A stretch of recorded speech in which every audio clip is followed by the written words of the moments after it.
गुरु ब्रह्मा गुरु विष्णु गुरु महेश्वरा हे हृदय सिंहासने विजय जयकारा। जय जगन्नाथ, जय गुरु स्वर्ण, जय पंचसखा। आज आम आसी उपस्थित अच्छु से महान क्षेत्र मालिका वर्णित क्षेत्र हरिहर क्षेत्र देकुरी हरिहाट पड़िया संबलनगर बा जाजपुर जिले में महापुरुष भूरी भूरी प्रमाण देइछन्ति दे प्रभु हरिहर क्षेत्र संबलनगर निश्चय विजयपुर शंख चक्रधर। आज मालिका को लेकिन विभिन्न तात्सल्यकर कथा उठुची। जो माने किछि जानी नाहांती चैनल खोली देइछन्ति, चैनल आह्वान मारिछन्ति आज ग्रंथ सब भूल पुराणा ग्रंथ तमें देखाओ। केते वर्षर पुराणा ग्रंथ तमें रखिछ, केते पोथी रखिछ। महापुरुष लिखिछन्ति पोथी पढ़ी पढ़ी धोती उड़ी जीव मर मन पाइबे कही। पोथी की जाकी बेपार चली। यदि सतरे तुम पाखे पोथी अच्छी कहीं कैमेरा सामने जनसमाज को देखी पारुन, कहीं जन आम पाखक आस आमे ही देखई देबू। ताले प्रभु लीला कोठार हो महापुरुष भूरी भूरी प्रमाण देइछन्ति। संबल नगर प्रभु जन्म हेबे जहाँकि आम वायु पुराण प्रांजल भाव में लिखाई। उदयगिरी ठारे प्रभु सुहस्तंभ पोति थे। टिकिरा गोहरी प्रभु राजपुर लीला जे करेंगे संबल नगर जाई गुप्तते रहिबे। कौ उदयगिरी लिखिछन्ति यदि जानिन पुराण शास्त्र पढ़, खाली चैनल आगे बड़ बड़ कथा कहीदेले हेब नाही। आ पुस्तक मागिछन्ति देखेबा पुराणा पुस्तक आम पाखे भी चैनल कला भितर 1800 मसीह आरंभ करके आज जाए जेतक मसीहा अच्छी समस्त पुराणा पुस्तक रखा जाइछि। से पुस्तक आधार रे प्रभु प्रमाण क्षेत्र। आज अच्युत अनंत रामदास द्वादश गोपाल ना शुणिले छानिया पशि जाउछि। गोटे पीठाधीश अच्छा केते मालिका गवेषक अच्छा निज प्रमाण को बाहर करके जनसमाज को देखा आमे यही लोक एया लिखाई। यदि आउ किए देखौछि ताले लांछना कहीं उठुछि। तमे कला बेलू ठीक आउ जे देखैला बेलू भूल। केते दूर आपण गवेषणा करिसंती निज ना को निजे प्रकाश करूछ लाज लागुनी। तम ना को यदि भक्त मान प्रसार करते ताले सुंदर लागंता। निज परिचय यही ग्रंथ लिखा जाइए लिखा जाइए। यदि तम ना लिखा जाइए आउ जनक ना कहीं महापुरुष लिखि नथिबे आपण फांकुछुंती ताले आपण केदी आउ जनक प्रमाण को काटुछुंती। आम पाखे सेमती विभिन्न पुस्तक माध्यम ए हरिहर क्षेत्र संबल नगर भूरी भूरी प्रमाण दि जाइए। जहाँकि प्रथम आमर 1000 एपिसोड थिला श्री गुरु कृपा मालिका चैनल रे जहाँ सत्यभंज नामक कुमंत्रणा व्यक्ति स्ट्राइक मारिक उड़े देइछुंती। यदि प्रथम जड़े भक्त ताकू गवेषणा करी चली था क्षेत्र प्रमाण प्रभु पंचसखा को भेट पाई पारि था। आउ जो पंचसखा साहित्य को नहीं बेपार चली केते दूर ठीक कहीं भक्त समाज को विभ्राट रे पका जाउछि। खाली भांगी जीव भासी जीव पे लिखिछन्ति केमिति उद्धार हम प्रभु को लिखि नांती। ताले आम जनसमाज को कहीं विभ्राट रे पकाउछन्ति। कहीं लोक शुणिले अच्युत अनंत ना तांकर छनका पशि जाउछि। आमे काली गोटे चैनल एपिसोड रे देखुतलु जे अनंत आसबेनी सूर्य को आगे ठिया कर छाई पड़े छाई बाई हाई कहार ना। आम कलिजुग कथा कहूँ कलिजुगे समस्त छाई अच्छी। तेते जुगे राम कार्य स्वयं हनुमान जाऊे समुद्र लंघन करते हनुमान छाई की राक्षसी धरी था से छाई की खाई आज हनुमान को बंधन करता। रामंकर छाई पड़ी युद्ध करा कहार छाई नहीं। स्वयं जगतर नाथ जगन्नाथंकर भी छाई पड़े जहाँकि आज गुप्त गोटे खोलुचु गर्भगृह को जीवाक मना कहीं मना से बैत मान को पचारतु। यदि स्वयं सचराचर मालिक जगतर नाथ जगन्नाथ स्वयं सृष्टिर कर्ता जहाँकि सत्य जुगे गढ़ा हो कली जुगे आज नीलाद्रि बिहारी बसी से नीलाद्रि बिहान कोठू कला आसिक कल्की अवतार हेबे। जो बौद्ध कल्की अवतार जणिए ही करेंगे। आग बौद्ध अवतार तापर कल्की अवतार कौ क्षेत्र से कल्की अवतार होउजी कहीं जनसमाज को देखई पारु नाहांती।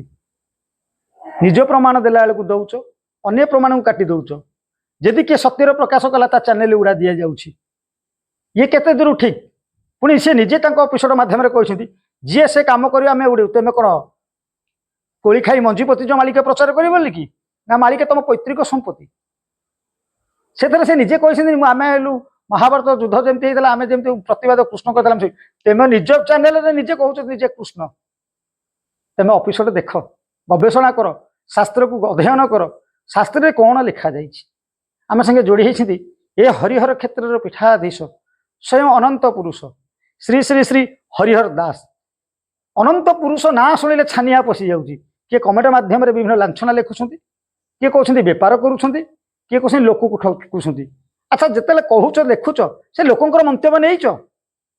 ଯୋଉ ଭକ୍ତଙ୍କ ସମାଜକୁ କଥା କହୁଛ, ଆସୁଛନ୍ତି କ୍ଷେତ୍ରକୁ ଦର୍ଶନ କରୁଛନ୍ତି, ସେ ଭକ୍ତମାନଙ୍କର ଅନୁଭୂତି ନିଅନ୍ତୁ। ପରକୁ ଆଙ୍ଗୁଠି ଉଠେଇବାରୁ ନିଜେ ଠିକ ହୁଅନ୍ତୁ। ଆମେ ଗୋଟେ ଚ୍ୟାନେଲ ମାଧ୍ୟମରେ ଦେଖିଥିଲୁ, ଆରେ ଭଡ଼ ଭଡ଼ ହବାର ନାହିଁ, ତୋ ପାଖରେ କେତେ ବର୍ଷର ପୁସ୍ତକ ଅଛି? ଆମ ପାଖରେ 1800 ମସିହାରୁ ଆରମ୍ଭ କରି ଆଜିକି 2026 ମସିହା ଯାକେ ପୁସ୍ତକ ସଂଗ୍ରହ କରିଛୁ। ଗୋଟିଏ ପୁସ୍ତକ ଅଛି କଳିକଳ୍ପ ବା ପଦ୍ମକଳ୍ପ, ଯାହାକି ବାବାଜୀ ଭକ୍ତ ନାରାୟଣ ଦାସଙ୍କର ସିଦ୍ଧଗିରିରୁ ଉଲ୍ଲେଖ କରିଥିଲେ, ଯାହାକି 1973 ମସିହା। ପୁଣି ଆହୁରି ଏସବୁ ପୁସ୍ତକ ଆମେ ଅଳ୍ପ କିଛି ଆଣିଛୁ, ଆହୁରି ବିଭିନ୍ନ ପ୍ରକାର ପୁସ୍ତକ ଅଛି। ଇଏ ଚତୁର୍ଥ ସଂସ୍କରଣ, ଯାହାକି 1973 ମସିହାର ଚତୁର୍ଥ ସଂସ୍କରଣ। ତା ପୂର୍ବର ପୁସ୍ତକ ପ୍ରଥମ ସଂସ୍କରଣ ବି ଆମ ପାଖରେ ଅଛି। ସେଇ ପୁସ୍ତକ ଆଧାରରେ ଆମେ କ୍ଷେତ୍ର ଆଜି ଦେଖେଇ ପାରୁଛୁ। ହରିହର କ୍ଷେତ୍ର ସମ୍ବଳ ନଗର, ସମସ୍ତେ କହୁଛନ୍ତି ହରିହର କ୍ଷେତ୍ର ହରିହର କ୍ଷେତ୍ର, କିନ୍ତୁ ମହାପୁରୁଷ ନିଜେ ଲେଖିଛନ୍ତି ହରିହର କ୍ଷେତ୍ର ସମ୍ବଳ ନଗର ନିଶ୍ଚୟ ବିଜୟ ପ୍ରଭୁ ଶଙ୍ଖଚକ୍ର ଧର। ହରିହର କ୍ଷେତ୍ର ଅନେକ ଅଛି ଓଡ଼ିଶା ମଧ୍ୟରେ, କିନ୍ତୁ ଶଙ୍ଖଚକ୍ର ଧାର କାହାନ୍ତି? ସ୍ୱୟଂ ଶ୍ରୀକ୍ଷେତ୍ରରେ ଦରଗଢ଼ା ପ୍ରଭୁ। ଛତିଆରେ ବି ଦରଗଢ଼ା ରହିଗଲେ, ପାପୁଳି ନାହିଁ, କିନ୍ତୁ ହରିହର କ୍ଷେତ୍ରରେ ସବୁ ଶଙ୍ଖଚକ୍ର ବିରାଜିତ। କାହିଁକି ପଦା ବଦଳରେ ଅପଭ୍ରଂଶ କରୁଛନ୍ତି? ଆମେ ଯୋଡ଼ି ହେଇଛନ୍ତି ପୀଠାର ପୀଠାଧୀଶ। ଆସନ୍ତୁ ବାବାଙ୍କୁ ପଚାରି ବୁଝିବା। ଏଇ ଯୋଉ ପ୍ରମାଣ ମାଗିଛନ୍ତି, ପ୍ରମାଣ ଦିଆଯାଉଛି, ନିଜ ପ୍ରମାଣ ଦେଖାଉଛ, ନିଜ କ୍ଷେତ୍ରରେ ଦେଖାଉଛ, ଆଉ ଯିଏ ଦେଖିଲେ କାହିଁକି ଲାଞ୍ଛନା ଦଉଛ? କେତେ ଗବେଷଣା ଆମ ପାଖରେ ଅସଂଖ୍ୟ ପୋଥି ଅଛି। ମହାପୁରୁଷ ଯେତିକି ପୋଥି ତ ଲେଖିଛନ୍ତି, କିଛି ଗୁପ୍ତ କିଛି ପ୍ରକଟ, ତମେ ଅସଂଖ୍ୟ ପାଇଲ କୋଉଠୁ? ଯଦି ପାଇଲ ଗବେଷଣା କଣ କରିଛ? କ୍ଷେତ୍ର କଣ ସମୟ ହେଇନି ଲେଖା ହେଇଯିବ ବାଳ ବୃଦ୍ଧ ରାଜା ପାଟରେ ଜାଳ କଳିକି ଉଦୟ ହେବେ, ଏହି ପ୍ରମାଣ ଆମେ ଲେଖିନୁ ଆଜ୍ଞା। ଏ ମସିହାର ବହି କହୁଛି, ଯାହାକି 1970 ମସିହା, 1880 ମସିହା, 1882 ମସିହା ଯୋଉ ପୁସ୍ତକ ଆମେ ଉଦ୍ଧୃତ କରିଛୁ ବା ପୁସ୍ତକ ସଂଗ୍ରହ କରିଛୁ, ଯୋଉ ପାଣ୍ଡୁଲିପି ସଂଗ୍ରହ କରିଛୁ। ବାବା ପ୍ରଣାମ। ମହାପୁରୁଷ ମାନେ ଭୁରି ଭୁରି ପ୍ରମାଣ ବା ଯୋଉମାନେ ସଂଗ୍ରହ କରିଛନ୍ତି ପୃଥିରୁ ଏସବୁ ପୁସ୍ତକ ପୁରାଣ ପୁସ୍ତକ ଉଦ୍ଧୃତ କରିଛନ୍ତି ଗୋଟେ କ୍ଷେତ୍ର ବା ଭକ୍ତ ବା ପ୍ରଭୁଙ୍କୁ ଚିହ୍ନିବା ପାଇଁ। ଆଜି ଯୋଉ ଭଳି ବିଭ୍ରାନ୍ତର ପ୍ରଶ୍ନ କରୁଛନ୍ତି ଜନସମାଜକୁ, କଣ ସେ ବାବଦରେ କହିବେ? ଜୟ ଗୁରୁଦେବ, ଜୟ ପଞ୍ଚସଖା, ଜୟ ଜଗନ୍ନାଥ।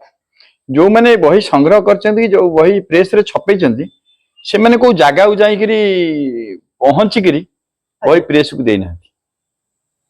ଆଜ୍ଞା। କାହିଁକି ନା ସେ ଯାଇକିରି ସବୁ ଜାଗାକୁ ପୀଠରେ ପହଞ୍ଚିକିରି ସ୍ଥିର କରିକି ଯାଇ ପହଞ୍ଚିଥାନ୍ତେ, ତାହେଲେ ସେ ଛପା ହେଇନଥାନ୍ତା। ସିଏ ମହାପୁରୁଷଙ୍କ ବାଣୀକି ବିଶ୍ୱାସ କରିକିରି ଇଏ ଛପେଇ ଦେଇଛନ୍ତି। ଯେହେତୁ ଆକୁ ଲୋକ ଦେଖିକିରି ନିଶ୍ଚିତ ମହାପୁରୁଷ ଲେଖିଛନ୍ତି ମାନେ ସେ ଜାଗା ସତ୍ୟ ଥିବ, ଯୋଉଠି ହେଲେ ଥିବ। ସେମାନେ ସେ ବିଶ୍ୱାସ କରିକିରି ଇଏ ବହି ମାନଙ୍କୁ ଛପେଇଛନ୍ତି, ଆଉ ଭକ୍ତ ସମାଜକୁ ପ୍ରକାଶ ପାଇଁ ପଠେଇଛନ୍ତି। ଆଉ ଗୋଟେ କଥା ଟିକେ ପୂର୍ବରୁ କହୁଥିଲ ଛାଇ, ଯୋଉ ପିଲାଟି ପଚାରିଛି ଛାଇ କଥା, ତା ବୟସ କେତେ ଆମେ ଅବଶ୍ୟ କହିପାରୁ। ହଉ 60 ବର୍ଷ ଯଦି ନାଇଁ, ଯଦି ସେ ଗୁରୁ କରିଥାଏ ତାହେଲେ ଭଲ ପିଲା, ଭଲ ପିଲା, ସେ ଗୁରୁ କରିଛି। ଯଦି ଗୁରୁ କରିଛି ତାହେଲେ ସେ କିଛି ଜ୍ଞାନ ପାଇଛି। ଯଦି ଜ୍ଞାନ ପାଇଛି ତାହେଲେ ସେ ତା ଗୁରୁଙ୍କୁ ପଚାରୁ, ଠିକ କଥାଟି। ତାର ମଧ୍ୟ କୋଉ ସମୟରେ ଛାଇଟା ପଡେ ନା। ଆଜ୍ଞା, ଭଲ ପ୍ରଶ୍ନ ପଚାରିଛି। କିନ୍ତୁ ଯୋଉ ସମୟରେ ଛାଇଟା ପଡେ ନା, ସେଇ ସମୟରେ ତାର କଣ, କାହିଁକିନା ସେ ଜାଣିବା ଦରକାର। ତେଣୁକରି ଯୋଉ ଗର୍ଭଗୃହ କଥା ତମେ କହିଲ, ଯେ ଏମିତି ସମୟ ଅଛି ଯେ ପ୍ରଭୁଙ୍କର ଛାଇଟା ଗର୍ଭଗୃହରୁ ଅଲଗା ଜାଗାକୁ ଯିବ ନାହିଁ। ସେ କେବଳ ସେ ସିଂହାସନ ଭିତରେ ହିଁ ରହିବ। ସେ ସମୟ କେତେବେଳେ, ସେ ତା ବାବାଙ୍କୁ ପଚାରିବୁ, ତା ଗୁରୁଙ୍କୁ ପଚାରି ବୁଝୁ। ବୁଝିପାରୁଛ? ଯୋଉମାନେ ଏସବୁ ପ୍ରଶ୍ନ ପଚାରୁଛନ୍ତି, ଅଛି ଇଏ ସମୟ ଅଛି ଯୋଉ ସମୟରେ କାହାର ଛାଇ ପଡିବ ନାହିଁ।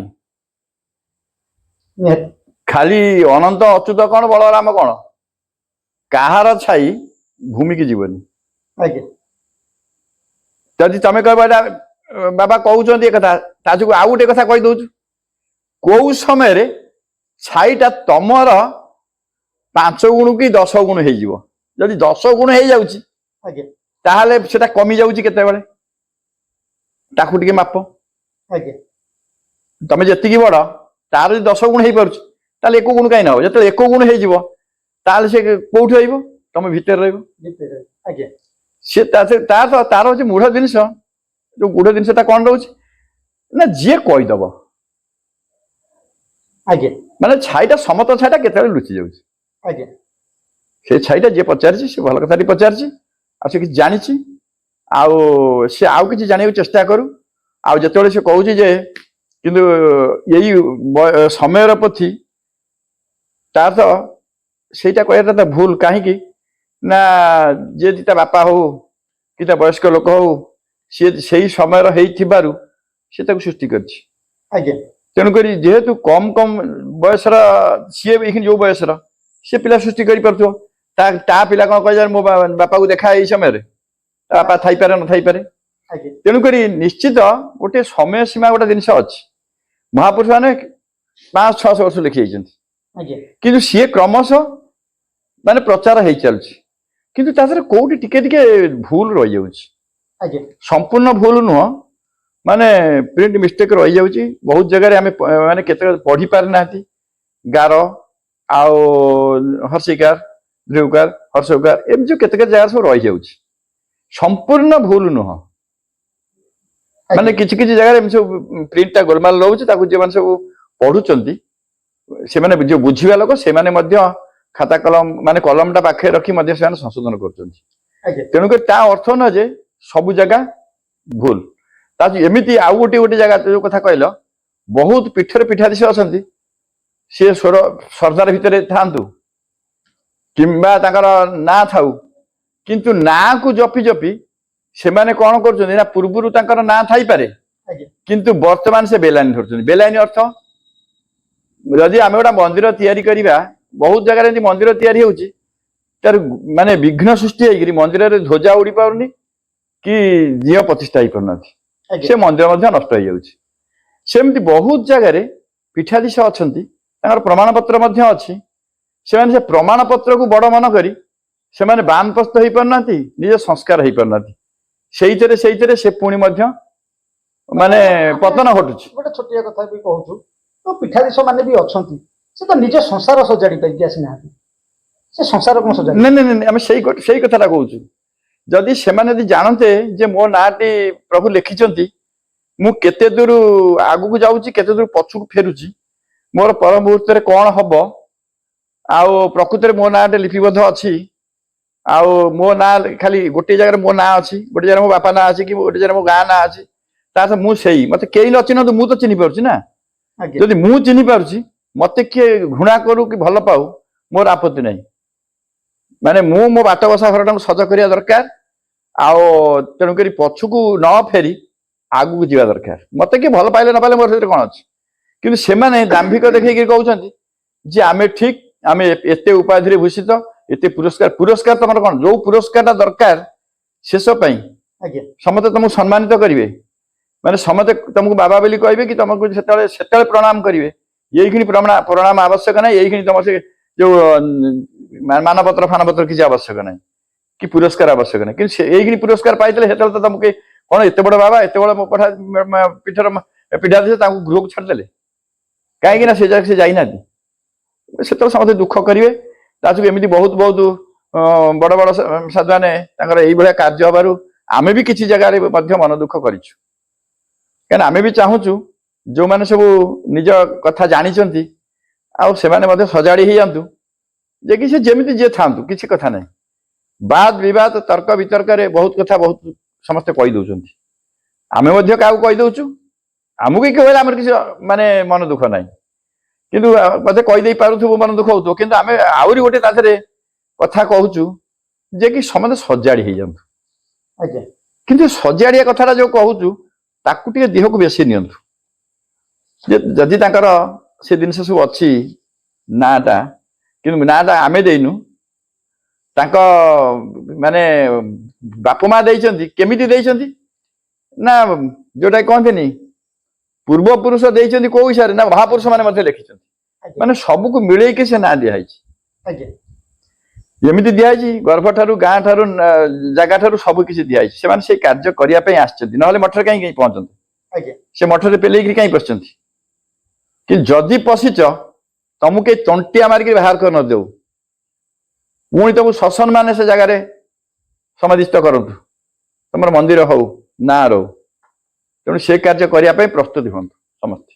ଆଜ୍ଞା ଆଉ କେହି ଚିରସ୍ଥାୟୀ ନୁହଁ। ଏ ଘଟ ଭିତରେ ଏ ପବନ ଥିବା ପର୍ଯ୍ୟନ୍ତ ଆମେ ଫୁଟାଣି ଦେଖୁଛେ। ଆଜ୍ଞା ଏଇ ମୁହୂର୍ତ୍ତରେ ଯଦି ପବନଟି ଚାଲିଯିବ ଆମ ସମସ୍ତ ଫୁଟାଣି ବନ୍ଦ ହେଇଯିବ।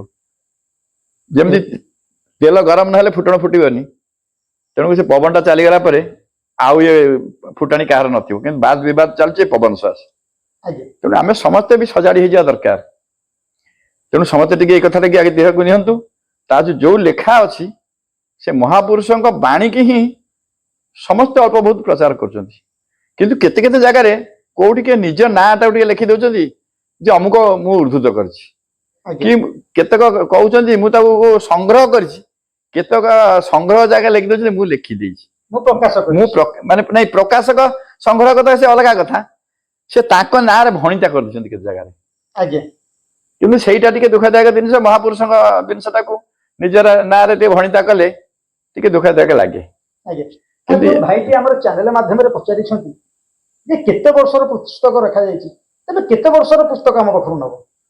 ନାଇଁ କେତେ ନାଇଁ ପ୍ରମାଣ ନାଇଁ, ନବ? ସିଏ କାହିଁ ନେବେ? ଆମେ ତାଙ୍କୁ କାହିଁ ଦେବୁ? ସିଏ କିଏ? ଆଜ୍ଞା ଗୋଟେ ଜିନିଷ, ସିଏ କିଏ? ପ୍ରଥମ କଥା ତୁମେ କିଏ?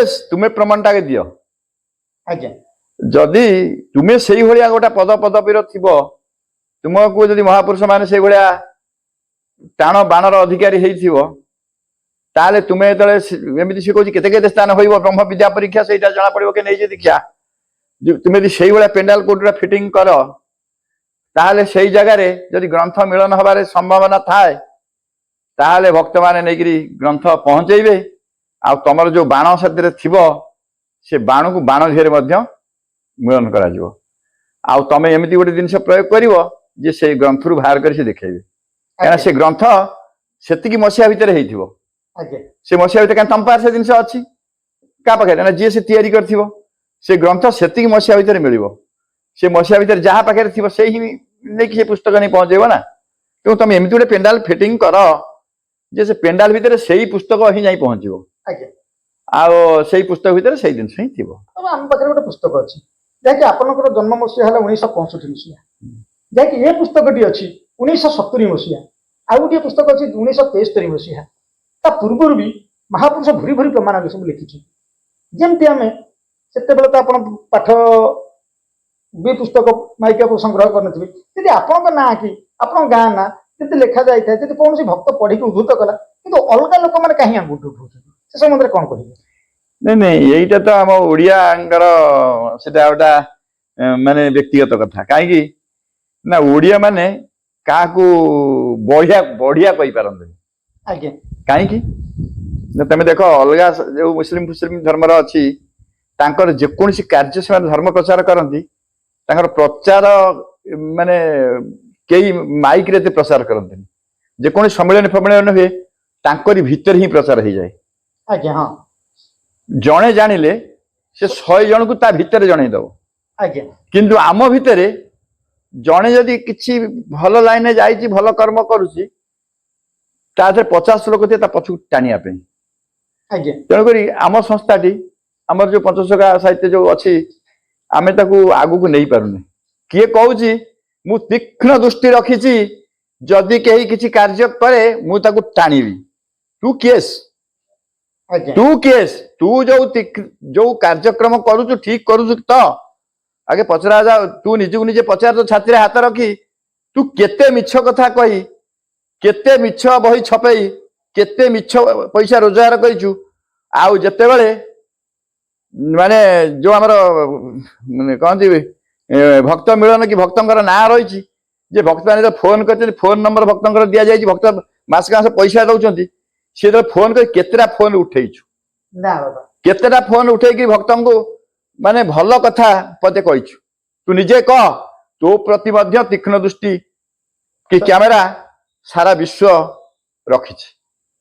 ଆଜ୍ଞା ତୁ ତୋ ଛାତିରେ ହାତ ଦେଖି ମାନେ ରଖ। तू चो छाती केम धड़धड़ होची तू केते मिछुआ आ तू क्या कहू आ तू कौन कहू मु आ चैनल काट देबी ता चैनल काट देबी तो चैनल अच्छी केते बेले कौन हबो तू निजे जते जांग अछि चैनल अछि आज्ञा निजे चली गले चैनल उड़ी गला किंतु किए रखिबो किंतु महापुरुषंकर वाणी महापुरुषंकर कथा जणे चली गले ता पाखु आउ जणे बाहर जीवो आज्ञा ये चैनल कटि गले आउ गोटे चैनल प्रचार करिवो आज्ञा आउ गोटे चैनल काटी देले आउ गोटे चैनल प्रचार करिवो काहेना महापुरुषंक वाणी महापुरुषंक कथा आज्ञा काहेना जे सुनिवो ता मुंड बथेइवो किसी मालिका गवेषक देखिलु किए कहूँ परिराजक किए कहूँ सरस्वती किए कहूँ आम पीठाधीश विभिन्न प्रचार कर महापुरुष भूरी भूरी प्रमाण देते पूरा बहुत पुराना पुस्तक उद्धृत जहाँकि जो प्रभु स्वयं कृष्ण बलराम स्वयं अच्युत आ प्रभु बलराम निजे जन्मग्रहण करेंगे से ये पुस्तक पोथी लिखा जाइए प्रभु ब्राह्मण कूल जन्म करेंगे ब्राह्मण कूल कलागिरी बलराम हेबे जन्म कलागिरी बलराम जन्म हे पुणे देखा जाए वासुदेवपुर हेबे जन्म नंद घरे से नंद नंदन जदि जड़े वासुदेव पुर घरे जन्म हे पुणी नंद घरे नंद नंदन हे आपको ये अर्थ को कहीं बुझे पारना से बुझी थिले बुझिबे माने आगे वासुदेवपुर बुझंतु नंद घर कथा बुझंतु तापरे जो कलागिरी कथा बुझंतु से बुझी पारिबे तांकर स्कूल थिबो क्लास थिबो मास्टर थिबो से बुझी पारथिबे परीक्षा दे दिया आस्तिबे निश्चित बुझिबे आ निश्चित भेट हेबे सेमती अच्युत अनंत जशवंत किए कहले एते हेई गले आज्ञा माने गवेषणा करंतु छोट मुहरे बड़ कथा आमे कहूची एही पुस्तक आधार से जन्मस्थान से माता पिता नाम से देहर अंगरे कौन चिन्ह थी से घर पाखे कि वृक्ष थी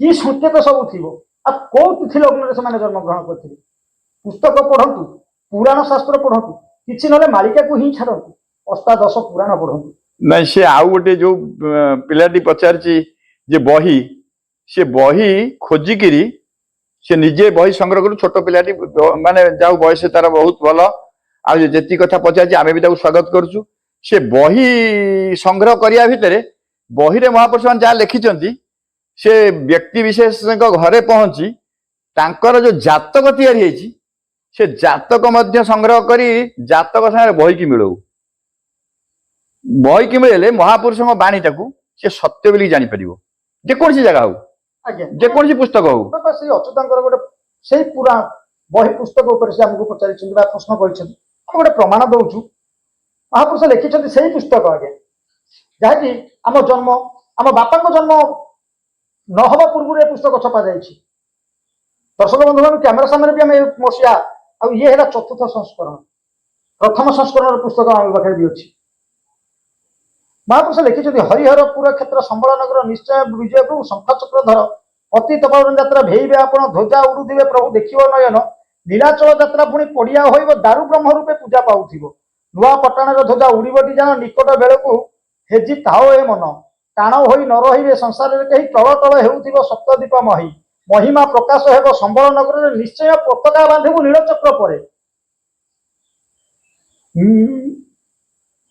चलीजीव कलिगल उपजीव बामू विनशनी होइथिव गुपद रखिबु मधी षष्ठी गुरुवार दिवस प्रमाण करिबु समाधि जग एहाकु जे जान कली 500 बरस भोग जे हेब सेही दिन सत्य करी प्रकाश होइब तहु किछि दिन खेले पड़िया होई रहिब पति तपावन यात्रा चका न छाड़िब मुहि उदे हेबि महिमा होइब निश्चय होइब खेल मन रखिथिब न रही ढमपण काहारी गोटिए न रहिबो न रहिब दयापण न होई न देव मुठाए ओ विष्णु शर्मा घरे प्रभु होइबेटी जात गयारे संबल नगर हरिहर क्षेत्र अंधकार नासी भक्त उदय होइबे निराकर मंत्र उपजे कलुष दहिबे सारस्वत मंत्र तही होइब प्रचिन किछि दिन एही धर्म रहिब गुप्तेण अच्युत दास बेलकू होइब बाहर तांको संगे थिबे द्वादश गोपाल मन रखी ताओ ओहु अछि मुई निश्चय प्रकाश हेबि संबल फेराई तही जे चिन्हिबु मते न कहिबु काहि केते परिचय देबी मु ब्राह्मण बोली कहि यदि महापुरुष निजे लिखिछंती अच्युतंक संगे द्वादश गोपाल प्रभु स्वयं निजे बलवंत थे से ब्राह्मण रूप से परिचित हे ब्राह्मण निजे घर जन्म ग्रहण करते आपण मैंने शास्त्र गवेषणा करूँ कहीं लोक जो लोक चलीगला से समय को लीला बेली करने को ना ତାକୁ କଳ୍କି କହିକି ପ୍ରକାଶ କରାଯାଉଛି? କାହିଁକି ଅପଭ୍ରଂଶ କରାଯାଉଛି? କାହିଁକି କିଛିଟା ପଇସା ପାଇଁ ଆମେ ଯୋଉଠି ପ୍ରବଚନ ଦଉଛେ ବା ଯୋଉଠି ଜ୍ଞାନ ବାଣ୍ଟୁଛେ କିଛିଟା ପଇସା ପାଇଁ ଲୋକଙ୍କୁ ବିଭ୍ରାଟରେ ପକଉଛେ? ସେ ସମାଜରେ କଣ କହିବେ? ମହାପୁରୁଷ ଏଇଠି ଲେଖିଛନ୍ତି ଯୋଉ ମହାପୁରୁଷ ଲେଖିଛନ୍ତି ଯୋଉ ବାଣୀ, ତାକୁ ଯୋଉମାନେ ପରିଯାଜକ ହୁଅନ୍ତୁ ବା ଯୋଉମାନେ କହୁଛନ୍ତି ଯାହା କିଛି ସରସ୍ୱତୀ ଫରସ୍ୱତୀ ଯାହା ତାଙ୍କର ଆଖ୍ୟା ଥାଉ, ସେମାନେ ଗବେଷଣା କରନ୍ତୁ। ଆମେ କିଛି କହିବାର ନାହିଁ। ସେମାନେ ଗବେଷଣା କରି 100 ଥର ଗବେଷଣା କରି ତାକୁ ଲୋକଲୋଚନକୁ ଆଣନ୍ତୁ। କିଏ ଅଚ୍ୟୁତ ହେବେ, କିଏ ଅନନ୍ତ ହେବେ, କିଏ ଦ୍ୱାଦଶ ଗୋପାଳ ହେବେ? ତାପରେ ସେ ଜାଗାକୁ ଯାଆନ୍ତୁ, ସେ ଜାଗାରେ ଯୋଉ ସବୁ ତାଙ୍କ ମାତା ପିତାଙ୍କ ନାଁ ଅଛି ଦେଖନ୍ତୁ ଅଛି କି ନାହିଁ, ଜାତକ ବି ଉଣ୍ଡାଳନ୍ତୁ, ଗର୍ଭକୁ ଉଣ୍ଡାଳନ୍ତୁ, ସବୁ ଦେଖିକିରି ତାପରେ ପ୍ରକାଶ କରନ୍ତୁ। ଯଦି ମହାପୁରୁଷଙ୍କ ନାଁରେ ଅପପ୍ରଚାର କରୁଛ, ବଂଶ ନାଶ ଧ୍ରୁବ ଯଦି ଆମେ ବି କରୁଥିବୁ ତାହେଲେ ଆମେ ବି ସେ ପରିଣାମ ପାଇବୁ। ଶାସ୍ତ୍ରକୁ ଗବେଷଣା କରନ୍ତୁ।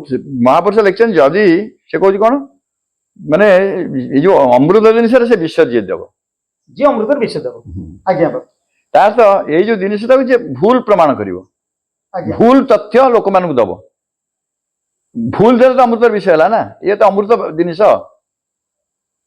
ଆଜ୍ଞା, ତେଣୁ ଯାହା ହବ ତା ପରିଣାମ ସେ ବିଚାର ସିଏ କରିବେ, ଆମର ବିଚାର କରିବାର କଣ ଅଛି? ତେଣୁକରି ସମସ୍ତେ ତାକୁ ଗବେଷଣା କରନ୍ତୁ, ଆଉ ସମସ୍ତେ ଠିକ ବାଟରେ ରହିବାକୁ ଚେଷ୍ଟା କରନ୍ତୁ।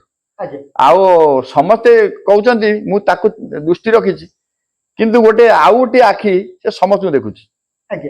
ତୃତୀୟ ନୟନ ଚ୍ୟାନେଲ ଖୋଲିକି ଆମେ ତ ଗୋଟେ କ୍ଷେତ୍ରରେ ପ୍ରଚାର ପ୍ରସାର ଚାଲିଛି, ଯାହା ମହାପ୍ରଭୁଙ୍କ ପ୍ରମାଣ ଅନୁସାରେ ଯୋଉ 3 କଟକ ଆପଣ ଗବେଷଣା କରନ୍ତୁ। ଯଦି ମୋବାଇଲ ଆଜି ସମସ୍ତଙ୍କ ହାତରେ ଅଛି, 3ଟା କଟକ କେଉଁଠାରେ ହେଉଛି ମ୍ୟାପଟାକୁ ଦେଖନ୍ତୁ। ବିରୁପା ନଦୀର ଦକ୍ଷିଣ ଜଣେ ବଳରାମ ହେବେ ଜନ୍ମ, ବିରୁପା କୂଳକୁ ଦେଖନ୍ତୁ। ଯଦି ନ ଜାଣିଛନ୍ତି ବାୟୁ ପୁରାଣ ପଢନ୍ତୁ, ଗାନ୍ଧୀ ରାମାୟଣ ପଢନ୍ତୁ, ହରିବଂଶ ପଢନ୍ତୁ। ପଢିବାର ତ ନାହିଁ, ଗବେଷଣା କରିବାର ନାହିଁ, ଖାଲି ଗୋଟେ ଗୋଟେ ଚ୍ୟାନେଲ ଖୋଲିକି ପଇସା ଇନକମ କରିଦେଲେ ହବନି ଆଜ୍ଞା। ଆମକୁ ଲେଖା ଅଛି ଦହିବରା ବେପାରୀ ହାଣ୍ଡି ଖଡକ, ଆମେ ତ କର୍ମ ପାଇଁ ଦହିବରା ବେପାର କରୁଛୁ, ପ୍ରଭୁଙ୍କ ବାର୍ତ୍ତା ବିକିକି ତ ଚଳୁନୁ ଆଜ୍ଞା। ଯଦି ବିକୁଥାନ୍ତୁ କେତେ ଅଫିସର ଯାଉଥିଲା, କେତେ ଆମକୁ ଷ୍ଟ୍ରାଇକ୍ ମାରିକି ଯୋଉମାନେ ମିଛର ପ୍ରଚାର କରୁଛନ୍ତି ତାଙ୍କ ବା ତାଙ୍କ ଯୋଉଟାକୁ ସେମାନେ ପ୍ରଚାର କରୁଛନ୍ତି ବାଧା ଆସିବାରୁ ଚ୍ୟାନେଲ ଉଡେଇ ଦଉଛନ୍ତି। ଇଏ କେତେ ଦୂର ଠିକ? ସାଧୁ ପରମ୍ପରା ନ ହେଇକି ମାୟା ଭେକ ଧାରଣ କରିକି ସାଧୁ ବୋଲଉଛନ୍ତି, ଇଏ କେତେ ଦୂର ଠିକ? ଜଣେ ଗୃହସ୍ଥୀ ବଡ ବଡ ସାଧୁଙ୍କ ଉପରକୁ ଆଙ୍ଗୁଠି କଥା କହୁଛି, ତମେ ସାଧୁ ଯେ ମଳୟ ପବନ କାଷ୍ଟକୁ କରେ, ସାଧୁଙ୍କ ଆଙ୍ଗୁଠି ଉଠିବାକୁ ଆପଣଙ୍କୁ ଅଧିକାର ଦେଲା କିଏ? ସେ ସମ୍ବନ୍ଧରେ ଜନ୍ମ ସମାଜ ଗବେଷଣା ହଉ, ସେ ପଞ୍ଚସଖା ମାନେ ତାଙ୍କର ବିଚାର କରିବେ, ସେ ସମସ୍ତଙ୍କର ମଙ୍ଗଳ କରନ୍ତୁ, ସମସ୍ତେ ଭଲରେ ରହନ୍ତୁ, ଆଉ ସବୁ ପୁଙ୍ଖାନୁପୁଙ୍ଖ ଆଲୋଚନା କରନ୍ତୁ, ଆଉ ମହାପୁରୁଷ ବାଣୀକି ଠିକ ଢଙ୍ଗରେ ପରିଚାଳିତ କଲେ ସବୁ ଠିକ ଠାକ ହବ। ତେଣୁକରି ସେ ସମସ୍ତଙ୍କୁ ମାନେ ଯେମିତି କହନ୍ତିନି, ସମସ୍ତଙ୍କ ମାନେ କଳମୁଷକୁ ଧୋଇ ଦିଅନ୍ତୁ, ଆଉ ଅମୃତ ବର୍ଷା ଟିକେ କରିଦିଅନ୍ତୁ, ସମସ୍ତେ ଭଲ ବାଟକୁ ଆସନ୍ତୁ, ତାହେଲେ ସବୁ ଠିକ ଠାକ ହବ।